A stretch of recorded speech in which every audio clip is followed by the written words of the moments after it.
बिस्मिल्लाहिर्रहमानिर्रहीम। पाकिस्तान में इलेक्शन हुए 8 फरवरी 2024 को।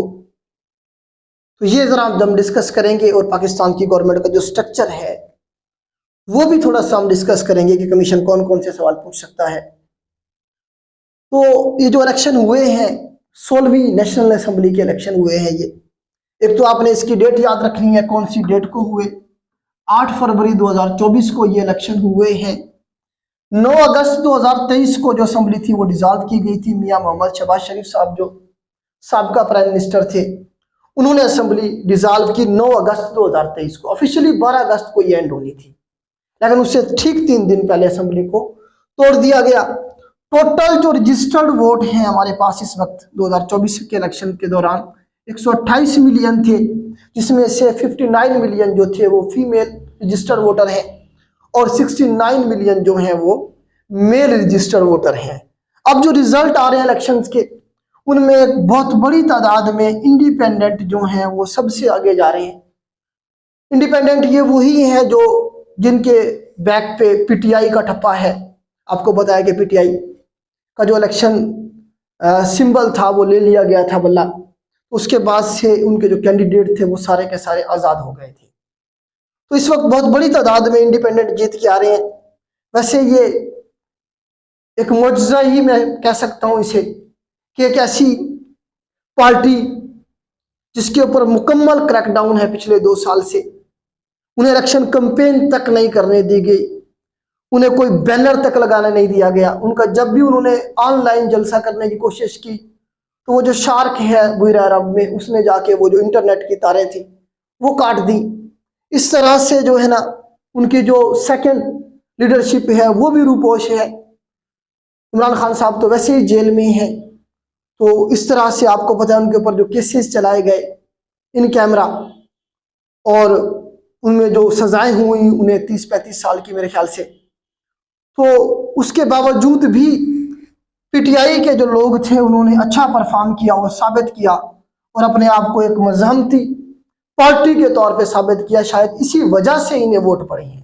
कोई इमरान खान की पिछले 5 साल की कारकर्दगी पे ये वोट नहीं पड़े पीटीआई को या आज़ादी जो उम्मीदवार हैं उन्हें। ये सिर्फ और सिर्फ पीटीआई ने जो पिछले 1-2 साल में अपने आप को साबित किया मज़ामती तहरीक के तौर पे रियासत के खिलाफ, उस वजह से वोट पड़े। अच्छा, हम अगर थोड़ा सा ट्रैक रिकॉर्ड देखें तो भुट्टो साहब का दौर देखें आप, या इससे पहले अगर आप चले जाएं, अगर ये हम फातिमा जिन्ना साहब जिस तरह थी, या शेख मुजीबुर रहमान साहब को देखें आप। उसके बाद आप मतलब ये वो लोग थे जिन्होंने रियासत के मज़ामत के तौर पे ये पार्टी जो थी आई और अवाम ने भरपूर सपोर्ट की। भुट्टो साहब को इसी तरह सपोर्ट मिली। फिर बेनज़ीर भुट्टो साहिबा जो थी उन्होंने भी एक मज़ामती पार्टी के तौर पे अपने आप को साबित किया और अवाम की सपोर्ट साथ थी। अगर पिछले दिनों में देखें पाकिस्तान मुस्लिम लीग नून जो है मियां मोहम्मद नवाज शरीफ साहब ने भी अपने आप को एक मज़ामती बयानिए के साथ लॉन्च किया था, जिसकी वजह से इमरान खान के दौर में जितने भी बाई इलेक्शन हुए उसमें अवाम ने मुस्लिम लीग नून को सपोर्ट किया, क्योंकि मुस्लिम लीग नून अपने आप को एक मज़ामती जो तंजीम है उसके तौर पे पेश कर रही थी। लेकिन जब से इन्होंने पॉलिसी चेंज की और आजकल इमरान खान ने अपने आप को साबित किया एक मज़ामती तहरीक के तौर पे, इसीलिए अवाम की सपोर्ट इमरान खान के साथ है। अब सोचने की बात यह है कि जो कोई भी रियासत के खिलाफ मज़ामत के तौर पे निकलता है अवाम उसे ही क्यों सपोर्ट करती है। ये क्वेश्चन है जो हमारे पॉलिसी मेकर बैठे हुए हैं, उन्हें इसके ऊपर थोड़ी सी सोचो विचार करनी चाहिए कि उसी के साथ अवाम क्यों खड़ी हो जाती है। पिछले दिनों आपने देखा होगा डॉक्टर महारंग बलोच का काफिला बलूचिस्तान से इस्लामाबाद गया, उसने भी अपने आप को एक मज़ामती शख्सियत के तौर पे पेश किया और किस तरह से उनका अवाम ने इस्तकबाल किया और मीडिया पे किस तरह से उसे कवरेज दी गई। मेन स्ट्रीम मीडिया पे तो नहीं मिली, लेकिन सोशल मीडिया और बाकी चीज़ों के ऊपर। तो ये हमारे जो पॉलिसी मेकर है उन्हें सोचना पड़ेगा। खैर, इंडिपेंडेंट जो हैं ये सुबह के जो 5 बजे तक के रिजल्ट थे उसमें तकरीबन 150 से ज़्यादा सीटों के ऊपर वो आगे जा रहे थे। फिर आपको बताया वो ईएमएस सिस्टम जो था इलेक्शन मैनेजमेंट सिस्टम वो बैठ गया। अब शायद उसमें से मेरे ख्याल से जो मनपसंद नताइज हैं वो हासिल करने की कोशिश की जाएगी या की जा रही है। तो ये जो कोई भी कर रहा है ये कोई पाकिस्तान की खिदमत नहीं कर रहा है। अवाम का जो मैंडेट है उसे तस्लीम होना चाहिए, करना चाहिए और पाकिस्तान को आगे बढ़ने दिया जाए। तो जो कोई भी इसमें छेड़छाड़ करेगा, हो सकता है वो 5-7 महीने, साल, 2 साल, 5 साल निकाल जाए, लेकिन ये कोई हल नहीं है हमारे मसाइल का। आपको बताया कि अगले 18 से 22 महीनों में हमने 20 से 25 बिलियन डॉलर कर्जा वापस करना है, किस्तों की सूरत में जो हमने लिए हुए मुख्तलिफ इदारों से। जबकि हमारे जो अकाउंट है, पाकिस्तान का अकाउंट है, उसमें कितने पैसे मौजूद है आपको भी पता है। 6 से 7 बिलियन डॉलर का फिगर आया था आखिरी जो था। तो बाकी हम कहां से देंगे? तो इस तरह जब क्योस रहेगा, मुल्क में अनस्टेबिलिटी रहेगी, तो कौन सा मुल्क है या कौन सा इन्वेस्टर है जो पाकिस्तान में इन्वेस्ट करेगा? पाकिस्तान में महंगाई कम करने का मसला बिल्कुल भी नहीं है। पाकिस्तान में जो सबसे बड़ा मसला है वो है इंसान की, जो पाकिस्तान के जो शहरी हैं, जो रियासत पाकिस्तान जो है, उसकी जो इनकम है उसे बढ़ाना असल मकसद है हमारा। तभी हम आगे निकल सकते हैं। अगर मेरी जेब में पैसे नहीं है तो सस्ती से सस्ती चीज भी मैं नहीं खरीद सकता, मेरे लिए वो महंगी है। अगर मेरी जेब में पैसे हैं तो मैं महंगी से महंगी चीज भी खरीद सकता हूं, मेरे लिए वो महंगी नहीं है, सस्ती है। अगर मेरे पास पैसे हों, जब मेरे पास पैसे ही नहीं होंगे फिर मैं महंगी तो क्या सस्ती चीज भी नहीं खरीद सकता। तो मुझे अपनी इनकम बढ़ाने के ऊपर काम करना है। तो रियासत पाकिस्तान को भी अपनी इनकम बढ़ानी है असल में। तो ये जो तजर्बे किए जाते हैं कि हर 5 साल के बाद एक बंदर लाके बिठा दिया जाता है, अवाम ने उसे बाय नहीं किया, मुकम्मल तौर पर रिजेक्ट किया, हर तरह के हथकंडे इस्तेमाल किए गए। आपको पता है हमने अपने सारे इदारे कंट्रोवर्शियल कर दिए इसमें। हमने सबसे पहले आर्मी को कंट्रोवर्शियल किया, उसके बाद हमने अपनी जुडिशरी को, जिस तरह से वो इन कैमरा हमने फैसले दिए, कम से कम उसे ओपन ट्रायल का ही हक दे देते, अवाम को ये देखने देते कि ये बंदा अपना जो केस है डिफेंड नहीं कर पा रहा है, ये झूठ बोल रहा है, ताकि अवाम उसकी बात पे यकीन ही ना करे।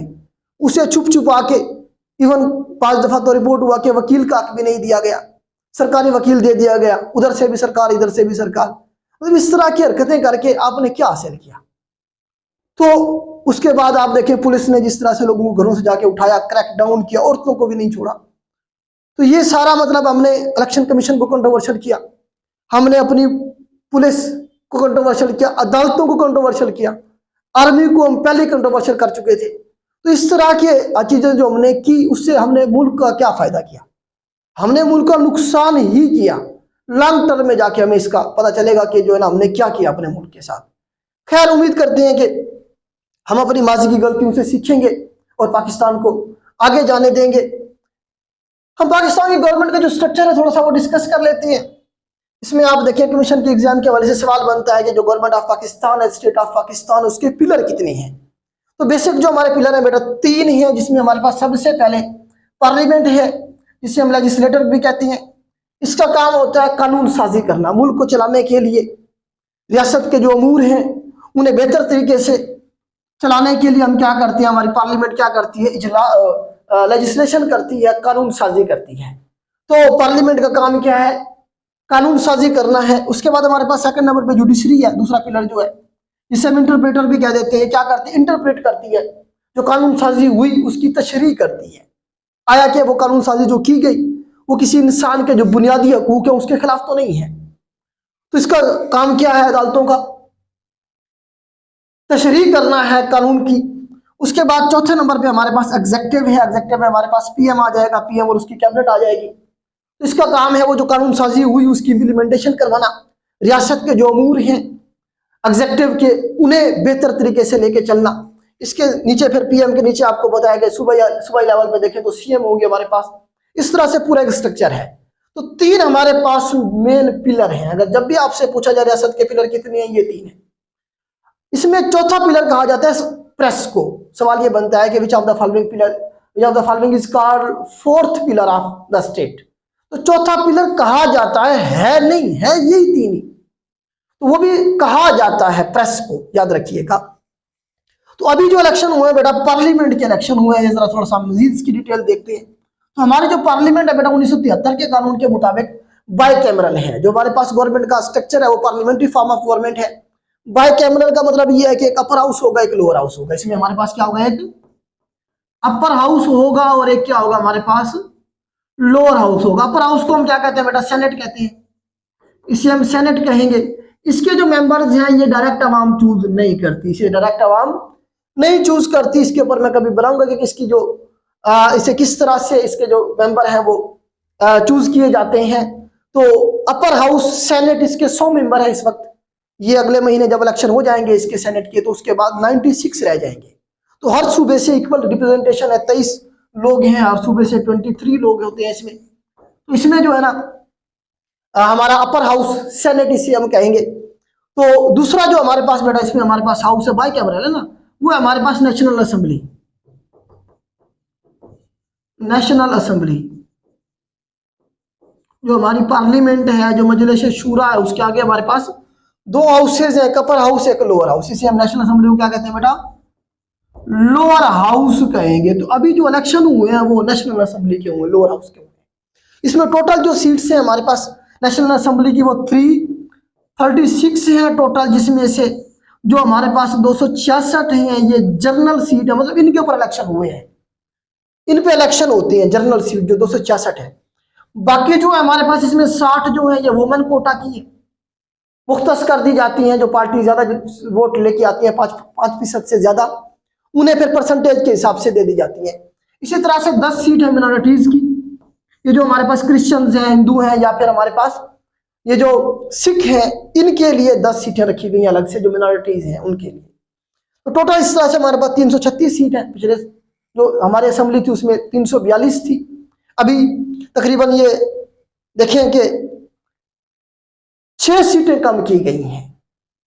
तो अभी टोटल जो सीट है 336 है, और उसके अलावा आप ये देखें कि 266 जो है ये जनरल सीट्स हैं, इनके ऊपर इलेक्शन होते हैं, बाकियों के ऊपर इलेक्शन नहीं होते। तो अभी 266 के ऊपर इलेक्शन हुए हैं।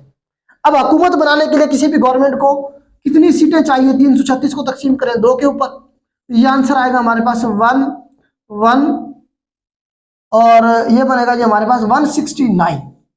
168 बनता है, इसे 2 पे तकसीम करेंगे तो 168 हाफ बनता है। तो हमें 51% चाहिए होती है, मतलब 169 सीट चाहिए किसी भी पार्टी को हुकूमत बनाने के लिए पाकिस्तान में। 169, 68 पे हाफ हो जाएगा ना, हाफ से ज्यादा चाहिए होती है।